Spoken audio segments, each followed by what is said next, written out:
to be a part of, except, well, maybe the X Games. All right, let's talk about the ground rules for this game.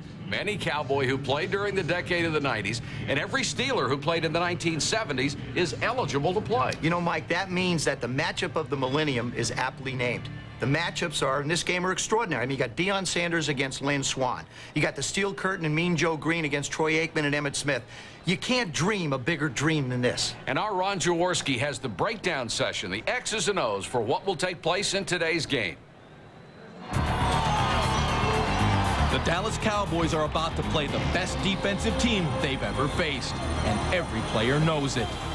Yeah, I was growing up watching the Steelers play back in the 70s, and Mean Joe Green and Jack Lambert and Jack Ham. We want to prove that we're a good offensive unit, and the best way to do that is to go out and defeat the best defensive unit. I think it's exciting for everybody. I think we're all looking forward to it. With all the great players and matchups we have in today's game, the most important battle will be fought at the line of scrimmage. It's where the differences between the 1970s and today's NFL will be most distinct. When we played, we had guys that could have been 320 in a heartbeat if they would have let them, but they fined them if they got over 280. So it had weigh-ins every week. So we just didn't allow that in the 70s. That's just been a change of philosophy. But I think an extra 40, 50 pounds, especially late in the game, is going to slow them down a little bit. If you analyze it on size alone, it's a total mismatch.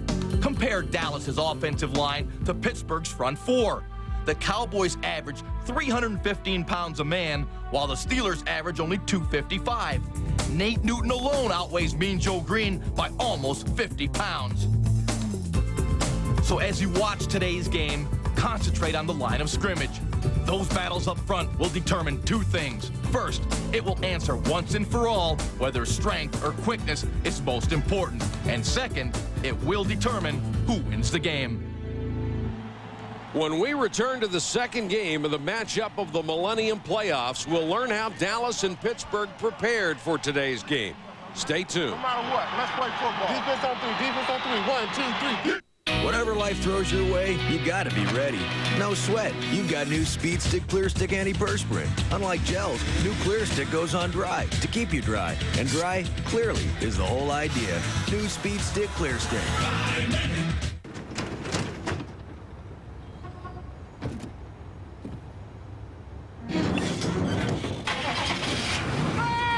Can't get enough peanuts? Get a Payday. Sweet caramel and tons of salty peanuts.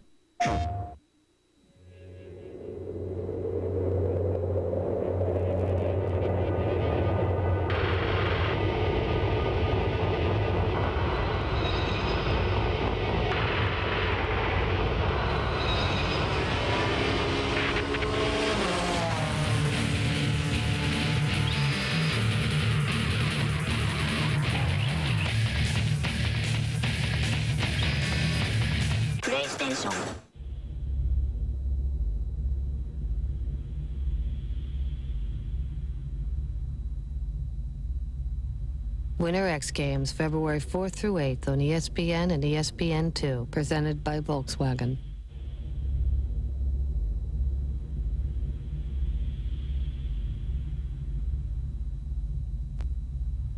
Winter X Games, February 4th through 8th on ESPN and ESPN2, presented by Volkswagen.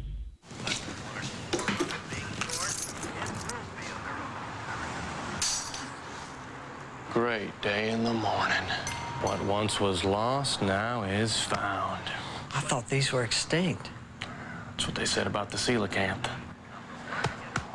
A full-size spare, just one of over 40 features now standard on the Volkswagen Jetta. It's a prehistoric fish. Disappeared over 10,000 years ago, and they caught one off the coast of Madagascar. Coelacanth. It's the first Grand Slam of the century, and it's only on ESPN. The world's best are back, up close, down under. The Australian Open. Coverage continues tonight at midnight on ESPN2. Welcome back, everyone. There is an air of confidence about the Pittsburgh Steelers, and rightfully so. 4 Super Bowl wins in the 70s stamps them as one of the all-time best. Ironically, in the weeks leading up to this game, it was the Cowboys who seemed overconfident. Our Merrill Hodge spent time with both teams, and here's his report. Befitting the button-down style of head coach Chuck Noll, the Pittsburgh Steelers were all business in the week leading up to today's game. Practices were brisk, occasionally as rigorous as training camp. The only break came on Wednesday when they had a visit from Frank Sinatra, who returned to lend support to his favorite team. In Dallas, Jerry Jones proved once again he is the NFL's most innovative owner by selling Pittsburgh the rights to his field for half the game. The turf will be repainted after every possession, alternating between the Cowboys and the Steelers logos. Time will tell if that becomes a distraction for either team. And they could have started that paint job anytime last week because the Cowboys hardly practiced at all. I really don't think you understand what kind of hand I have. Supposed to fade out left a little bit. Where's that draw? That's draw. The few workouts that the Cowboys conducted were sparsely attended. It's always something for me to think about, and then it's always my beautiful self to look at. And each session ended with all-you-could-eat sausage pizza. I walked right by the pizza, but then you can walk right back in. It's hard sitting there eating it right in front of me. I think in. So it was clear which team had any urgency about today's game. That pizza there. Two teams, two vastly different approaches to a big game. You know, Mike, you're right. The Dallas Cowboys better come out on fire, or they're going to get snuffed out by that ferocious Steeler defense. Well, Joe, remember, 10 of those 11 starters on defense were in the Pro Bowl at some point in their careers. Now let's get a pregame update from Ron Jaworski. Jaws? Thanks, guys. On the injury front, Jack Ham has a slightly sprained ankle, but he will be ready to go. The same for Deion Sanders with back spasms. He also will be ready to go. But the big injury report is Moose Johnson, the Cowboys fullback. He spent last night in the emergency room for, of all reasons, shaving. He would normally use this razor blade here, but he didn't. Instead, he used his wife's razor blade, got a big gash on his neck that required stitches, but he will be ready to go. Moose is one tough customer. Back to you guys. It's a matchup of two teams from two different eras, the 70s Steelers versus the 90s Cowboys. Hip-hop versus disco, Whitewater versus Watergate. We'll have the kickoff right after these messages. There's something for everyone on AT&T cable services. Just look what's coming up this January. To my family. And if you're lucky, you remember the little moments. You're kind of cute when you're being a bad boy. Are you in the mafia? Your boys were warned. There's no mafia. I tried to do the right thing by you. You trying to be whacked? How are you feeling now? Good. Fine. Back at work. Oh, yeah. Tune in. It's all on AT&T cable services. There's something for everyone on AT&T cable services. Just look what's coming up this January. To my family. And if you're lucky, you remember the little moments. You're kind of cute when you're being a bad boy. Are you in the mafia? Your boys were warned. There's no mafia. I tried to do the right thing by you. You trying to be whacked? How are you feeling now? Good. Fine. Back at work. Oh, yeah. Tune in. It's all on AT&T cable services.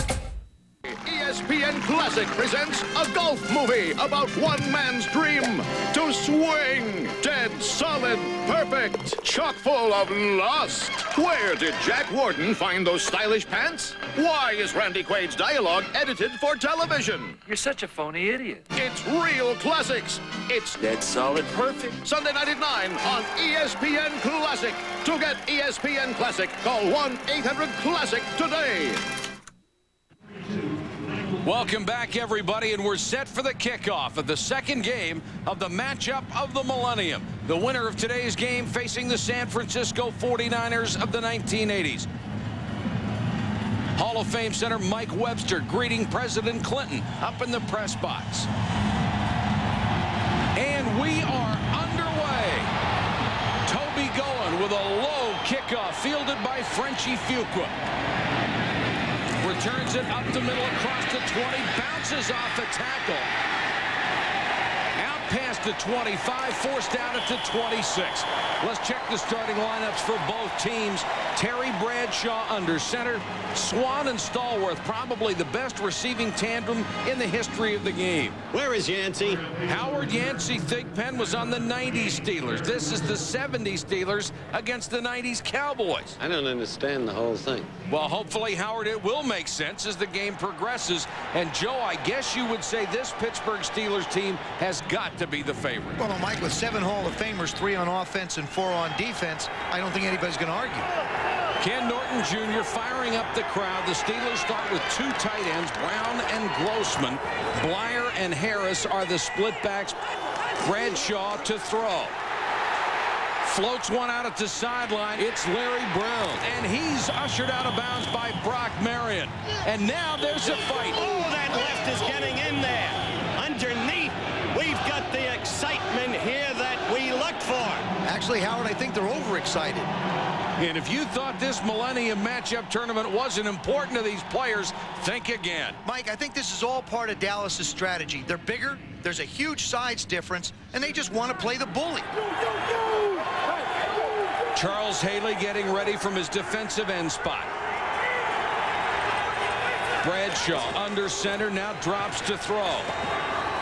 In the flat, Franco Harris nailed by 31, Brock Marion, but the Steelers get it past midfield. There's Art Rooney, legendary owner of the Steelers, and Jerry Jones, the Cowboys owner, who would love to put the matchup of the Millennium Trophy next to his Super Bowl hardware. Dallas now shuffling its defense. Chad Hennings in the middle. Handoff, Franco Harris. Got about 5 and another first down, tackled by Charles Haley. Charles Haley really looks well rested after playing last week for San Francisco when they beat the 60s Packers. There's the Cowboys' potent passing combination waiting to take the field.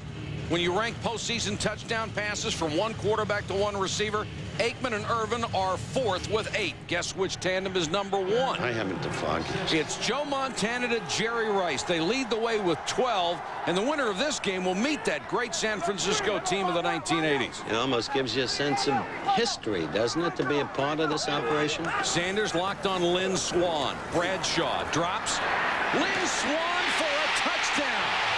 Did Lynn Swan put a move on Sanders and even faked out the cameraman? It's like a high school show. I mean, this is absurd. Now, just wait a second, Howard. Any move that can lose Deion Sanders can surely fake out a cameraman. Now, let's look at it again. Swan's going to fake to the post and then break outside. He's got a little bit of separation, just enough for the perfectly thrown ball to get the Steelers on the board first. Before the game, we sat down and talked to Lynn Swan about this matchup with Deion. Here's what Swanee had to say. I've played against players who are bigger, who are faster, who are stronger.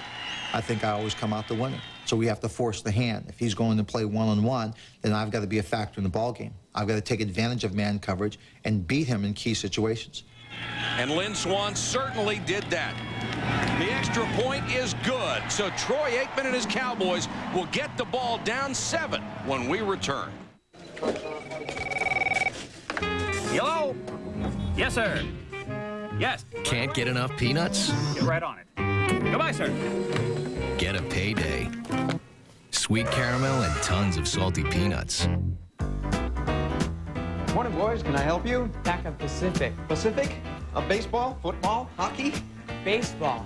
Here we go. Pacific introduces net fusions using real netting, precision laser cuts, extreme action photography, award-winning die cuts, and the most innovative high-tech designs you've ever seen through. Cool. Pack of Pacific, please. Are you ready for Pacific? Hoops invites his brother for a primetime doubleheader. It's Super Tuesday, baby! Get it? Tuesday? It's play on words. First up, the student and the teacher square off when Steve Alford's Hawkeyes battle the General's top Hoosier squad.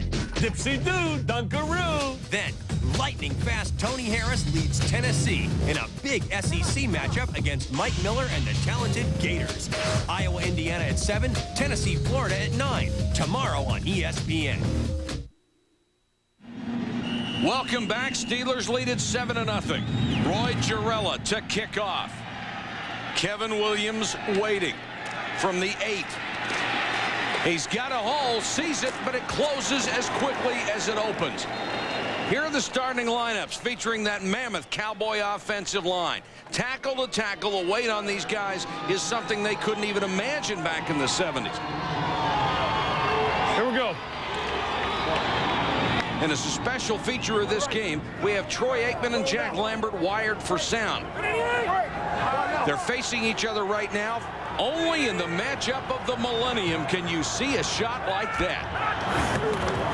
Emmett on the handoff. A hole on the left side, and Jack Lambert is right there. Nice hit. That's not too bad. Oh, man, Howard, I'll tell you, he is making a statement here right away. Lambert with a tremendous shot on Emmitt Smith, and with the two teams splitting the tickets, there's 30,000 Steeler fans who like what they see. L.C. Greenwood in his stance on 2nd and long. Aikman to throw. Under pressure. Flares one to Emmett. Puts on a move. He'll get a couple, but it's shut down quickly by the Steeler defense. Mel Blount, Jack Lambert, and Lambert even lost his helmet. As we told you, Lambert is wired for sound in this game. Let's get his reaction on that big hit on Emmitt Smith. That'll cool your ass off. Jack Lambert is a presence, an intimidator from the Dick Butkus school. And I'm not sure there are many of those types really left in the game anymore. Big 3rd down. It's a screen to Emmett. Got some room. He picks up the first down, but he fumbled. Mel Blount has it. Back for the Steelers. Down to the 10, 5, and it's a touchdown, Steelers. Linebacker Dirk Winston forced the Emmitt Smith fumble, and Mel Blount picked it up and went 35 yards. Oh, Mike, I don't know if it's their preparation, how they came into the game, whether they were overconfident, or really all of the above. But they have really dug themselves a hole they may not get out of. Think it's impossible? No, I don't think it's impossible, Howard, but down 14-0 to this Pittsburgh team, I think the Cowboys really have their work cut out for them. Mel Blount, number 47, returned the fumble for a touchdown, and the mics on Aikman and Lambert caught some great stuff before and after that play. Before the fumble, Jack Lambert is in the huddle, telling his defensive players what to look for. 54, cover 3, ready? We get a screen now. Everybody react to the screen. Go get it. Smell that over here. Did you hear that? Yes, I did, Howard, and more importantly, Troy Aikman did too.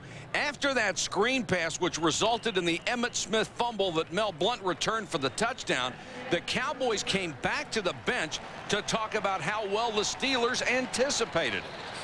I don't know what's going on up front, but they're sitting there, they're calling. They called screens from the time we broke the huddle. We're walking up there, they said, watch the screen, and immediately we went down, they said, the screen's coming left, the screen's coming our way. They're sitting up there waiting on it. I mean, I don't know what's tipping it, but they called it like they knew it was coming the whole way. How big, Dan? Howard, there have been some innovations since you last did Monday Night Football. The extra point was good, and now the Cowboys trail 14-0 after Smith's fumble turns into a Pittsburgh touchdown. As the second quarter begins, the Cowboys' calamitous start continues. They compound the difficulty of facing a formidable opponent by continuing to be their own worst enemy. And I saw him break, and I thought I could beat him with the ball, but I'm glad he dropped that ball. Yeah. It would have been all right if he would have hung on to that damn interception ball. He stopped it pretty good there. When Emmitt Smith is penalized for unsportsmanlike conduct, it's clear that Jack Lambert's mind games are paying dividends. He just lost his mind out there. He's going to have a heart attack out there if he ain't careful. I'm going to hit that son of a bitch next time. Hit it. Lambert crawls into his opponent's heads and never leaves. Only this 31-yard field goal midway through the second quarter stands between Dallas and a first-half shutout. Whatever life throws your way, you gotta be ready. No sweat. You've got new Speed Stick Clear Stick Antiperspirant. Unlike gels, new Clear Stick goes on dry to keep you dry. And dry, clearly, is the whole idea. New Speed Stick Clear Stick. Rex.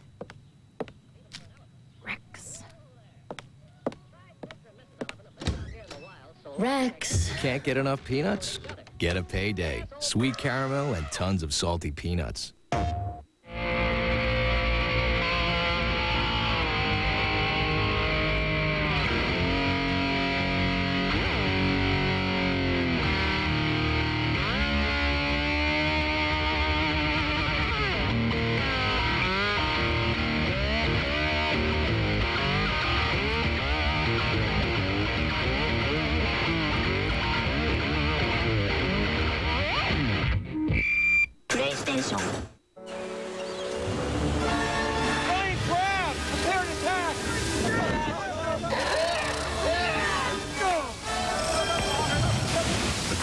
some setbacks, but our commitment to win back the cup never wavered.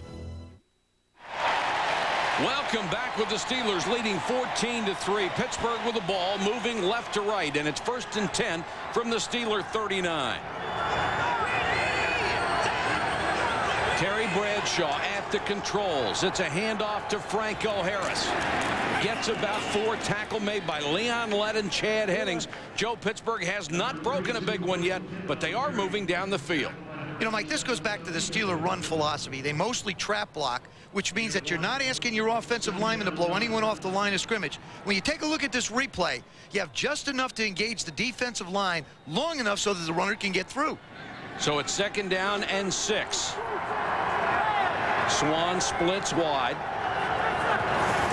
It's Franco again, straight up the gut. Not much. Tackle made by Leon Lett, number 78. And what a load he has to be for guys giving up 70 to 80 pounds. There's some of the matchup of the Millennium fans. That's cute. Hi, Mom. It's Pittsburgh's first 3rd down of the game. 3rd and 2. Dallas reshuffles its line. Hennings and Maryland with a chance to line up over Hall of Famer Mike Webster.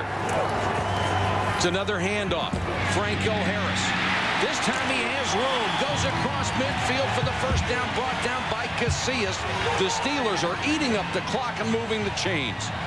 If you're Dallas, you're really going to have to be seriously concerned because they really can't stop anything.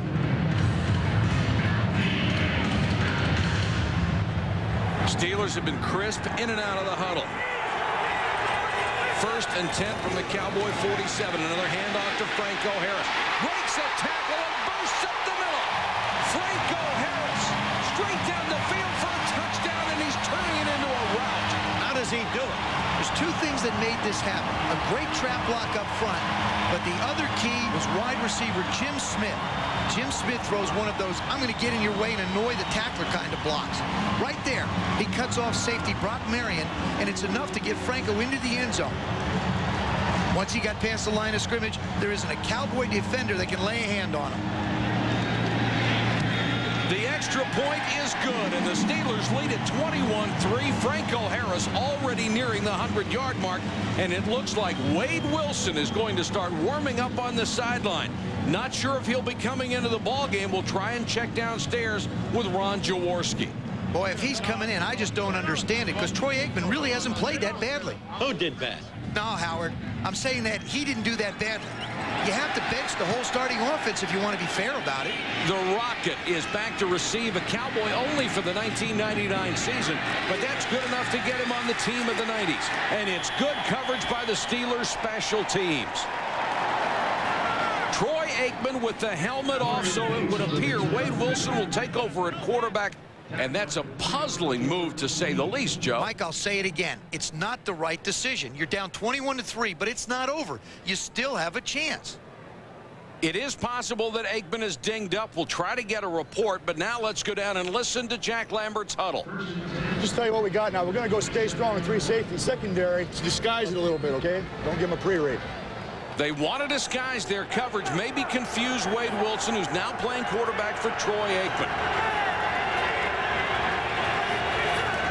Wilson drops straight back to throw.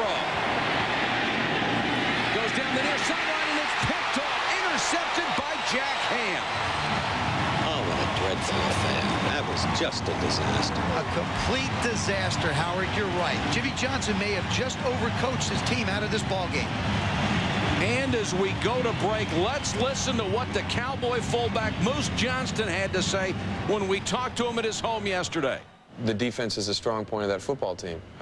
You have the steel curtain, the linebacking core, and I don't think the secondary gets enough credit. You got guys like Mel Blount back there that they're going to come up and knock people onto the ground.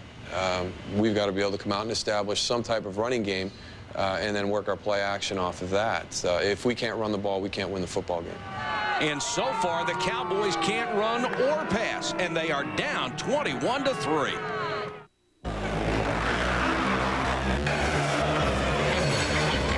Until now, there has been a wall between you and the tools of serious trading. That wall is coming down. The information and technology professionals use to trade is now available to everyone. Daytech Online. The rules are changing.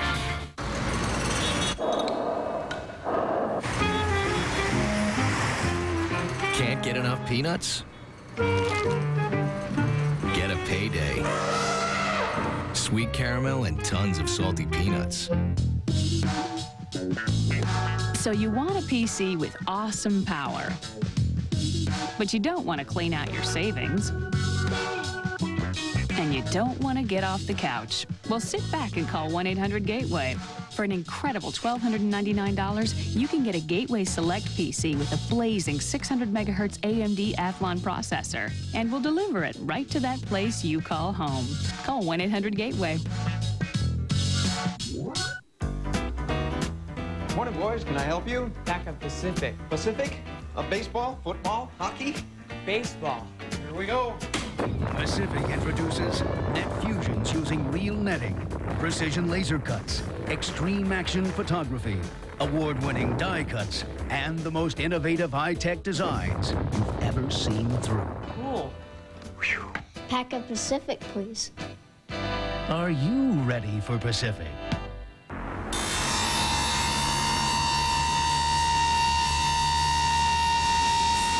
The NHL on ESPN. This is the game. Blues, Penguins, Wednesday at 7:30 on ESPN2. Welcome back, everyone. Terry Bradshaw and his Steelers are leading Troy Aikman's Cowboys by a score of 21-3. We're joined in the booth now by Steve Sable, the president of NFL Films. And Steve, you've attended every championship game since 1962, and there seems to be a pattern with these big scores in the big games. That's right, Mike. What happens is the lead gets bigger. In fact, if you go back to 1933, Howard, where are you going? You're supposed to be the star of the show. Now that I've gotten the status I have, I'm not going to debase that status by being on with an amateur. It's as simple as that. I'm not going to lie about it. Howard, Steve's no amateur. You need to listen to what he has to say. Don't touch me. I'll beat your brains out. Take care, girls. Well, Steve, our apologies for Howard's outbursts. Your expertise and knowledge are welcome here anytime. Well, if you would please go back to that last stat you had for us. Well, Mike, if you go back to the 1933 World Championship and count all the way up to 1999, there have been 28 teams that went into halftime with a 10-point lead or better, and amazingly, every time those teams won the game. And things seem to snowball in the second half. The lead seems to get bigger. So with the score now 21-3 in favor of Pittsburgh, if Dallas comes back to win it, it will be the greatest comeback in championship history. Well, Steve, thanks for the insight. We always appreciate it. We'll see you in the second half. So Pittsburgh takes over deep in Dallas territory. 1:45 left in the second quarter. Bradshaw back to throw. Looking for Stallworth. Got it. And down to the 10-yard line. Kevin Smith wraps him up. It's a first down. The Steelers are flawless on offense. Michael, the Cowboys really need to do something to force their hand. I mean, they're really back on their heels defensively. Pittsburgh will go with the hurry-up. No huddle. Clock ticking. Bradshaw against the safety blitz and just throws it away. Oh, that's a good call by Dave Wanstadt. He actually took the corner, Kevin Smith, number 26, moved him right up into the middle, brought him in a hurry. That really confuses the blocking scheme up front. That will bring up second down. The Steelers still in a hurry-up mode. The Cowboys trying to get set on defense. Bradshaw goes back to throw. Looking, still looking. Finds his tight end, Benny Cunningham, to the 5. Stopped again by Kevin Smith. The clock is running down to 45 seconds left in the half. The Steelers ahead 21-3, now facing a 3rd and goal. I don't understand it. They've been avoiding Deion Sanders this entire drive. Sooner or later, Pittsburgh has got to challenge him. They can't be afraid of him. It's their last shot at the end zone. 3rd and goal from the 5, and Bradshaw hands off to Franco. They'll try to run it. He's headed for the corner, but swarmed by 3 Dallas defenders. That's a big stop for the Cowboys. What great pursuit by Darren Woodson. Pittsburgh has 1st and goal with plenty of time. They have to settle for a field goal. Howard Cosell is here. Open the door, Yank. Oh, good. Howard's back. Howard, I'm sure you were watching in the control room. You had to be impressed with the points that Steve Sable made. It was a tragic thing to see such a totality of ignorance. Ouch, Howard. Back on the field, Roy Girella lines up an 18-yard field goal attempt, and it's no good. No good. Girella misses a chip shot field goal to end the first half. The score, the Steelers of the 1970s, 21. The Dallas Cowboys of the 90s, 3. And just before that kick, Jack Lambert was on the sideline with our wireless microphone. And what he said does not bode well if you're a Cowboys fan. Those guys look tired, don't they, Dallas? They look tired. I wonder what their excuse will be. I don't know, they look like a dragon. Of course, we had a ball quite a bit this half. Jack Lambert is so right. That's the most telling statistic of the entire first half. Pittsburgh held the ball for over 24 minutes, while Dallas had the ball for less than 6. Let's go to the ESPN studios in Bristol for Chris Berman and the fastest Millennium Minute in sports. Boomer? All right, Michael, thank you. Boy, those 70s Steelers look awfully good, leading the 90s Cowboys handily. We're going back out to Dallas to get you maybe the tail end of the Millennium halftime gala performance by Up With People and Pearl Jam. It's kind of like mixing the Cowsills and Robin Trower together, but that's another story another time. This story has been all Pittsburgh, right from the get-go. Terry Bradshaw starting strong. Touchdown pass to Lynn Swann, 7-0 Steelers. Then, next possession, fumble by Emmitt Smith. Mel Blount, the Hall of Famer. Rumbling, bumbling, stumbling, touchdown, 14-0 Steelers. Then, Franco Harris, big burst up the middle. He could go all the way. 47 yards, 21-3 Pittsburgh. Pittsburgh dominating every statistical category, time of possession, and the scoreboard. Now, with the score 21-3, back to Mike Patrick, Joe Theismann, and Howard Cosell after this short timeout. ATA's Why to Go sale has been extended. Why to go? There's no reason not to go. How about low sale fares to your favorite destinations? With nonstop flights and low sale fares, now's the time to plan your vacation and business travel in the 21st century. Just travel by March 9th. Don't miss out. The sale ends January 17th, 2000. Call 1-800-I-FLY-ATA today.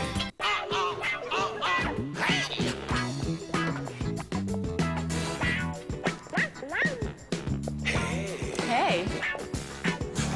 Hey.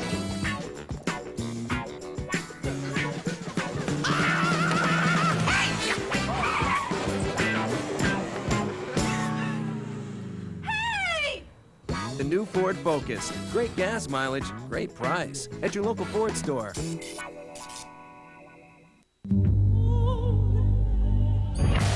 North Carolina's LaQuanda Barkstead takes on Stacy Freeze of the Cyclones. Then, the Wolfpack's Summer Herb battles Texas. North Carolina, Iowa State at 1. North Carolina State, Texas at 3 on ESPN2. Sunday. Welcome back, everybody. The score at halftime, the 1970 Steelers 21, the 1990s Cowboys 3. Let's get a report from Ron Jaworski on the field. Jaws, what did you get from the locker room? I just talked to Jimmy Johnson, asked him if Troy Aikman will start the second half. Well, he just kind of looked at me, smiled, and winked. So we'll find out in the second half. Hey, Jaws, what's your take on this first half? It's clear to me that there was total domination in every aspect of the game by the Steelers. I'll tell you, it's smash mouth, hit him in the face, blocking and tackling. It's the defense of the 70s that is dominating the offense of the 90s. Good, pure, old-fashioned football, guys. Back to you. Mismatch is really the best word to describe that first half. The Steelers of the 70s leading the Cowboys of the 90s by a score of 21-3. Cowboys will have the ball to start. Line drive shot. And it's over the head of Sherman Williams. It will be a touchback. Dallas will take over at its own 20. And now there's going to be a delay. Some lunatic has run out onto the field. You always hate to see this. You think with ticket prices, this guy would be sober enough to watch it. You know, a person like that should never be allowed back in a game again. They ought to just take his driver's license and say no. Of course, once in a lifetime, a man does something he regrets. Yeah, sometimes more than once, too.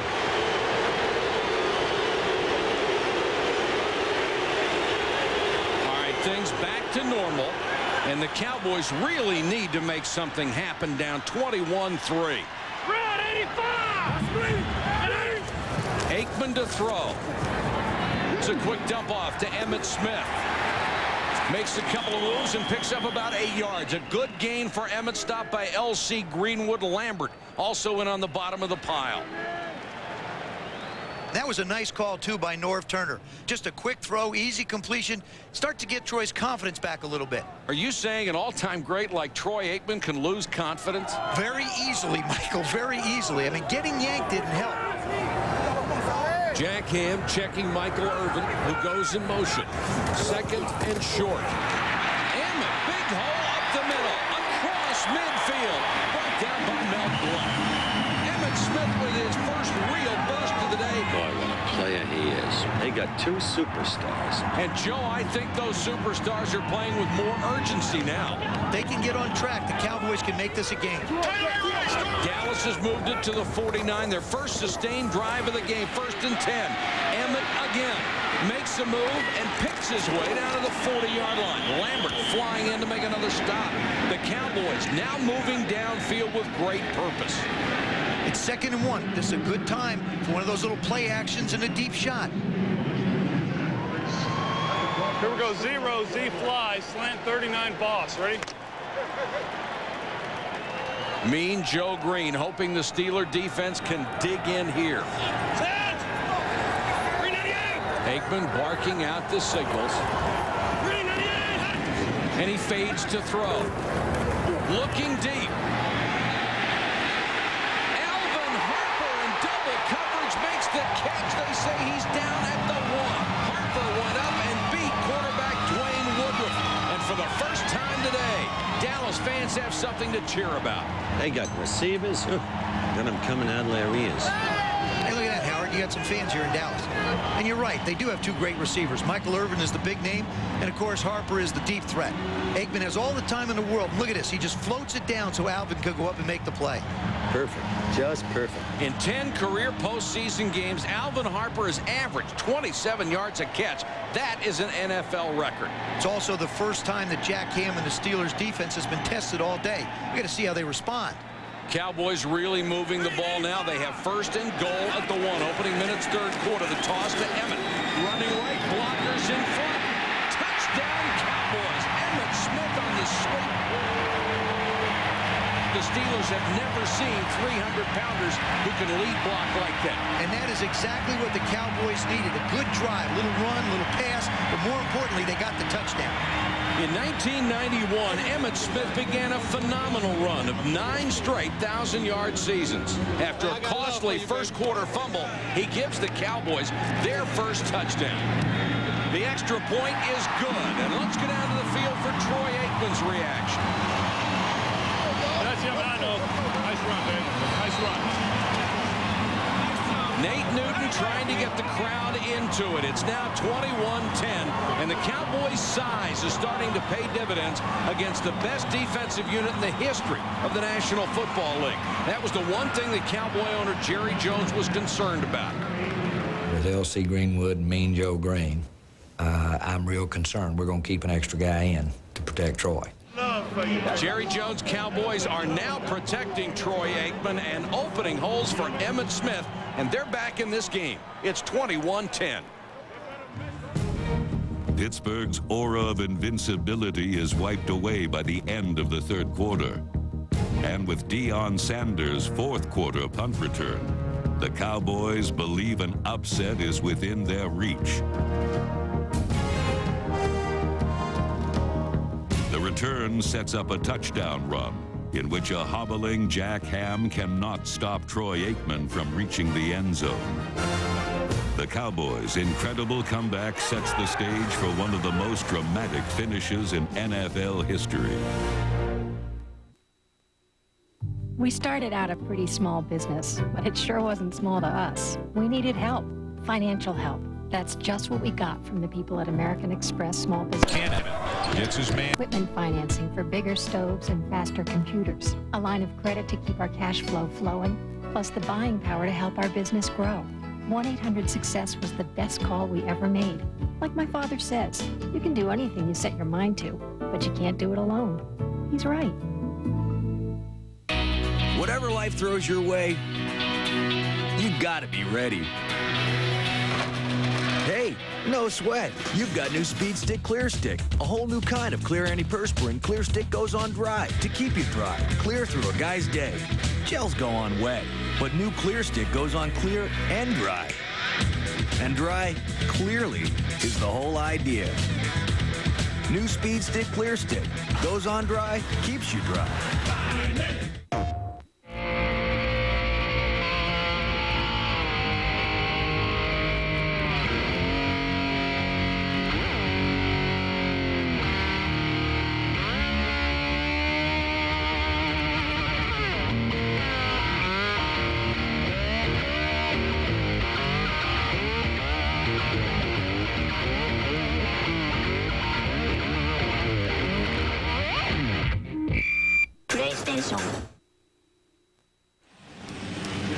Welcome back with the score 21-17 as we look at the cheerleaders of the millennium. How about this, huh? Sometimes this job isn't half bad. Only 3 minutes left in the fourth quarter. And after scoring 21 points in the first half, Pittsburgh has been shut out here in the second. But despite Dallas's comeback, Terry Bradshaw has had a great game. And one thing to remember, that Terry Bradshaw, unlike Aikman or other quarterbacks in the 80s and 90s, he's been calling his own plays. So this is Terry's plan. Dallas shows blitz. Bradshaw fires just past the diving Benny Cunningham. And Bradshaw is down. Chad Hennings, number 95, came through and hit Terry just as he released the ball. Terry Bradshaw took one of those shots that reminds me why I'm up here in the booth. And a scary thought for Steeler fans. That could be the end for Bradshaw at a time when his team desperately needs him. There's no question. There's no more indispensable Steeler on offense or defense than Terry Bradshaw. You're kidding me. You don't really mean it. Yes, I do, Howard. Terry Bradshaw is a nice kid, but he's a real dope. Howard, come on now. He's won 4 Super Bowls, calls his own plays. How can you call him a dope? You don't even know him. I know everything about every one of you, so don't ever try to co-sell. Well, we're going to find out just how indispensable Terry Bradshaw is. Joe Gilliam coming in. Steelers clinging to a 4-point lead. What a spot to come in. Well, I can't imagine a more difficult scenario for Jefferson Street Joe. Gilliam will have to run the offense in Bradshaw's absence. 2nd and 10. Intercepted. Dexter Coakley. It was intended for Swan, but Coakley stepped in front. And, Joe, I think you win that argument. Well, I tell you, you just can't knock Gilliam. But Terry Bradshaw runs this offense. You can't expect a backup to come in and put in a spark like that. Nate Newton telling his teammates they need one more score to take the lead. Dallas has come back from oblivion, and they take over in Pittsburgh territory, needing a touchdown to take the lead. Well, the Cowboys have forced nearly 3 turnovers a game in the postseason. That's higher than any of the 4 matchup of the Millennium teams. Linebacker Dexter Coakley steps in front of Lynn Swan for the interception. What a ball game. The Cowboys have rallied to get within 4. Pittsburgh clinging to a 21-17 lead. We're looking live at the trainers evaluating Terry Bradshaw. They're working on his head. And we're joined again by Steve Sable of NFL Films, who's here to give us a historical perspective on how backup quarterbacks fare in these big spots. Well, first of all, Mike, I'd like to say there's no hard feelings between Howard and I. We both have a lot of respect for each other. NFL Films, they really know their business. Now that you're back in his corner, let's find out if the Steelers have painted themselves into a corner. Well, Mike, looking back at championship games through the years, if your backup quarterback has to play, you've got problems. 16 times in championship games, the backup quarterback came in to replace an injured or an ineffective starter with the game still in the balance. And only twice has that backup quarterback been able to win the game. In 1951, Norm Van Brocklin came in for Bob Waterfield. And in Super Bowl V, Earl Morrall replaced an injured Johnny Unitas. So that gives you an idea of what the Steelers are up against if Bradshaw remains out of action. Well, that's pretty convincing evidence from Steve Sabol suggesting the Steelers need to get Bradshaw healthy in a hurry. And Howard, you're looking really good. Much better than that Gabe Kaplan roast the last time I saw you. That was with my old toupee. You know, you're going to need one soon, the way you're going. I assume you're not talking to me. No, not me either. I mean, I think. Why are we talking about hair loss? It's a terrible thing. Once you have it, it recurs. It's a hard thing to get rid of permanently. Our producer has just informed us that we have a microphone on the field. We're going to talk with Terry Bradshaw. Let's get down to the field for an update on this breaking story. On the phone, ready to talk, is the injured quarterback of the Pittsburgh Steelers, number 12, Terry Bradshaw. Question number 1, Terry. How do you feel? How soon will you be back? I can barely hear you. How are you, Terry? Our apologies. Our producer mistook Franco Harris for Bradshaw. It's impossible. Yeah. Sorry about the confusion, but it is Cowboys ball. 1st and 10 at the 28. Aikman. That's Daryl Johnston. Lambert vacated the middle, and the Moose goes to the 10, tackled by Blunt. The Cowboys threaten to take the lead. Mike, I don't know what happened at halftime, but this Dallas Cowboy team is a totally different one in the second half. And now linebacker Jack Ham is being helped off the field. It looks like it might be an ankle injury. If you remember, Ham looked a little gimpy when he was chasing Troy Aikman on the touchdown a few series ago. Lambert ISO'd again, moves to the middle where the previous play was run. It's a pitch out. He guessed wrong again. Hammond forced out at the 6, and there's a flag. Michael Irvin, he's going straight to the ref on the far side. And Mean Joe Green doesn't like Irvin woofing at the referees. He's mocking Michael, saying, who, me? Who, me? And Michael Irvin didn't plead his case well enough. It's against Dallas. Oh, that's just a bad call. I mean, they're calling the Cowboys for a block in the back. What they really should be calling is Donnie Shell for a late hit. There's no excuse for that. He throws Emmitt Smith down 10 yards out of bounds. The Cowboys have to back it up again. Down 4 late in the 4th quarter. Mel Blount giving plenty of cushion to Michael Irvin. Aikman goes back to throw. Looks right, then goes back to the left corner. Touchdown! Touchdown, Michael Irvin. The Cowboys have regained the lead. Now that's utterly and totally obnoxious. That's the 90s, Howard. Down 21-3 in the first half. This Cowboy team has shown great resilience, and now they've taken the lead 23-21. Mike, this has got to rank with one of the all-time great comebacks. I can remember Buffalo being down 35-3 in a playoff game, but remember, this is the matchup of the millennium. Just 1:03 remaining in the 4th quarter. Look at this. The offense coming back on the field. They're going to go for 2. What a risky move. If you make the 2-point play, Pittsburgh has to score a touchdown. But if they fail, the Steelers are only going to need a field goal to beat you. I don't agree with this. Aikman for Moose Johnston in the corner. Did he hold on? Yes. I do now. Dallas converts the 2-point play. They're up by 4. I agree now. Whoa. You got to give Jimmy Johnson some credit. I mean, he decided, I'm going to take a shot at it. If I make it, that's great. It's going to make it tough on the Steelers. If it doesn't, it blows up in my face. Hey, so what? Nice job, Moose. Nice job. Nice job. Hey, Eric, nice job. That's way to compete. All the catch. Jack Lambert giving credit due to Moose Johnston's tremendous catch in the corner. The Cowboys now lead at 25-21. We will see if Terry Bradshaw can come back when we return after this commercial break. You have already been over there twice, Harold. Just go to bed. Oh, they're gonna pay. I'm gonna teach those kids a lesson. Yeah, right. Punks.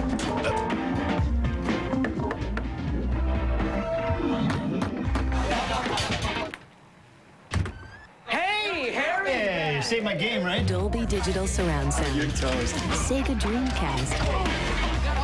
And the games to bring out the kid in anyone. Best Buy. Turn on the fun. Get the compact Presario 5700N Internet Bundle for just $9.99, and you'll get more than a great Internet PC. You'll also get the Internet free. No gimmicks, no fooling. Plus, you'll get a 15-inch monitor, color printer, Intel Celeron processor, and one-touch Internet access. All this for only $9.99, plus the Internet for free. Call 1-800-332-7435 to get yours today.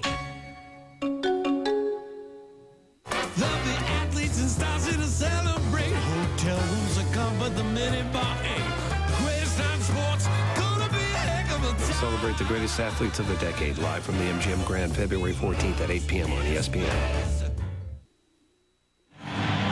It is now the Cowboys 25, the Steelers 21. 41 seconds left. The Steelers need a touchdown or the Dallas Cowboys will move into next week's final against the San Francisco 49ers of the 80s. Preston Pearson with the return for the Steelers. Crosses to 30. More running room and out across the 40-yard line. A huge boost for the Steelers. They need a touchdown. And here comes Terry Bradshaw. He is back in the game. I like that kind of guts from a quarterback. Tremendous guts. What an inspiration. And listen to this crowd. We are seeing a legendary effort here by Terry Bradshaw.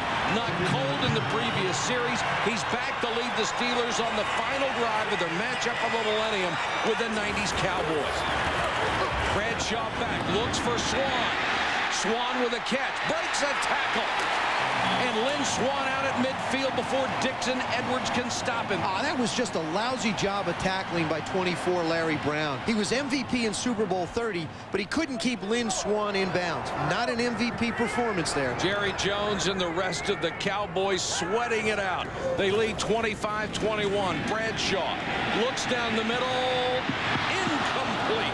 Trying for Preston Pearson, but Darren Woodson, the all-pro safety, was there with tremendous coverage. Well, I really like that kind of call. You don't have to go to the sidelines because you have a timeout left. What a scene we have. Half of the crowd standing and cheering for a Cowboy stop. The other half cheering for a Steeler touchdown.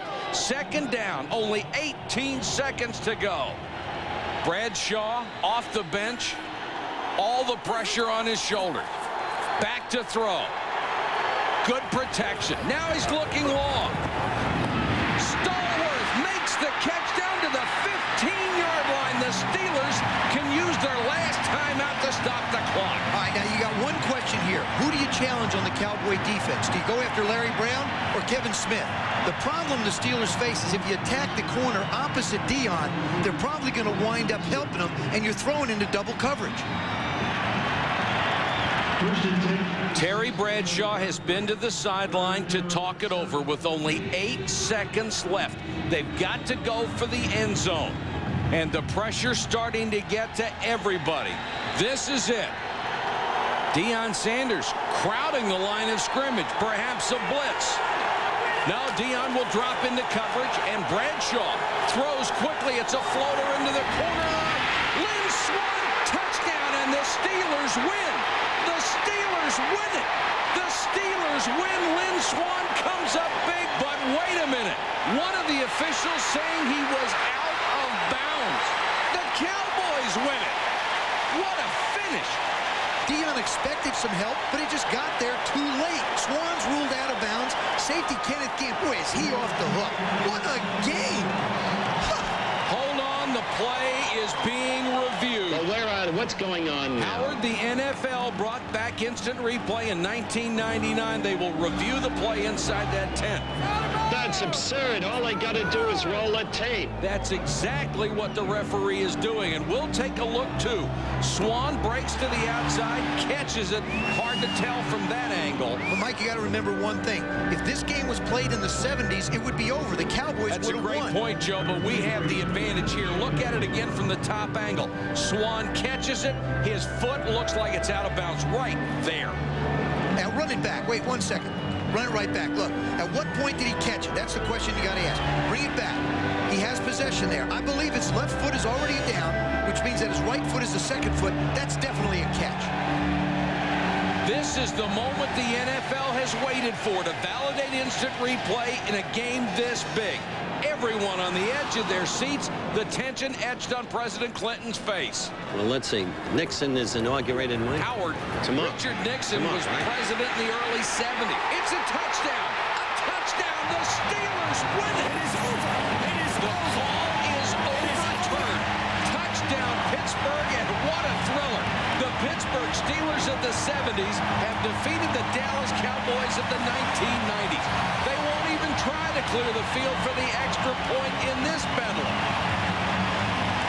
The NFL brought replay back for critical plays in big games, but they could never have imagined anything this big.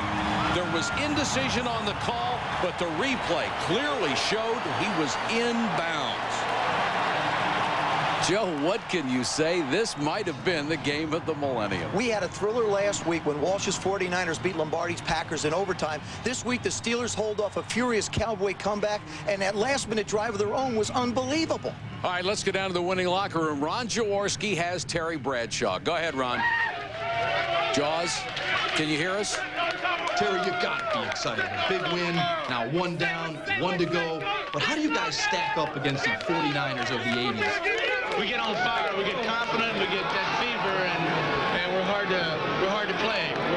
I hate to have to play against us. Our running game right now is at its peak, and we get a little passing going, and we're going to be hard to beat.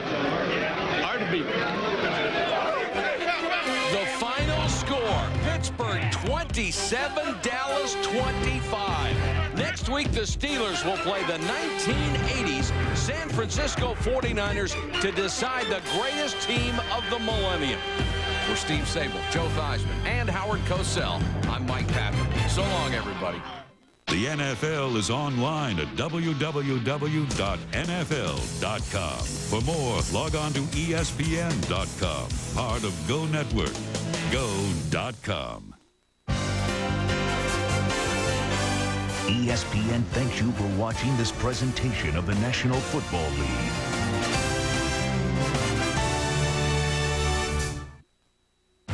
.com, a part of the Go Network. Go.com. Game day program. Steelers versus the 49ers here. Game day program here. Matchup for the millennium here. Game day program.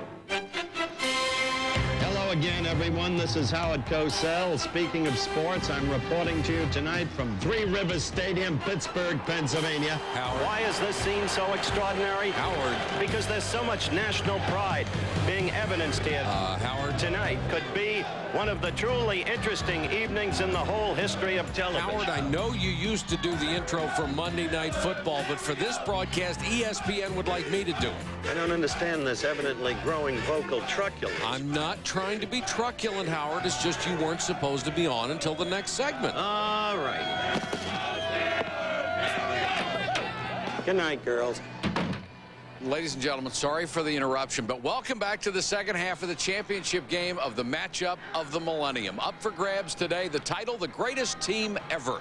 I'm Mike Patrick along with Joe Theismann. And Joe, after last week's first half, the Steelers of the 70s trailing the 49ers of the 80s 20-7. You know, Mike, last week the Steelers got off to such a horrendous start, and it really all started with the opening kickoff. That Steelers return man, Ron Johnson, you got to wonder, what is he thinking? He lets the kickoff bounce free like a punt. And then the Niners pick it up, take it in for an easy 6. Terry Bradshaw, he had a tough day. Takes the snap, winds up fumbling the football, then gets injured a little bit later in the game. He'd return, but backup quarterback Terry Hanratty really did a terrific job. Hooks up with current Buccaneer coach Tony Dungy for the Steelers' only score in the first half. But in the second quarter, Joe Montana just kept things rolling, capped off an 80-yard drive with this touchdown run. Great moves inside. The 49ers added 2 field goals and went into halftime leading 20-7. Well, the big question now for the Steelers is, can they do it? Can the Steelers come from behind in this battle of the decade? I'll tell you, Mike, if any team can, it's got to be the Steelers. Back in the 70s, they only lost one playoff game at home, and that was to the 72 Dolphins, who, by the way, went undefeated. They won the other 8 playoff games they played here, and I think a lot of that has to do with this unbelievable crowd. These fans are so rabid, you can't hear yourself. They're actually chanting Millennium. There is really Millennium madness that has taken over this city, and the fans have even broken out the old Steeler jerseys out of the mothballs. Those jerseys have never gone out of style. Those 70s players, heck, they're as popular now as they ever were. Framber's back, baby! He's gonna cross Joe Montana! And all the old traditions are back. There's Frank Capri with the dancing monkey. Boy, the Steelers even brought back unemployed steel workers from the 70s to make the team feel more at home. You don't get to see much of that in Sausalito. We'll be right back. We've been waiting a whole millennium for this matchup. Bring it on, 49ers! Who's at the center of online investing? The engine driving the revolution? The power behind the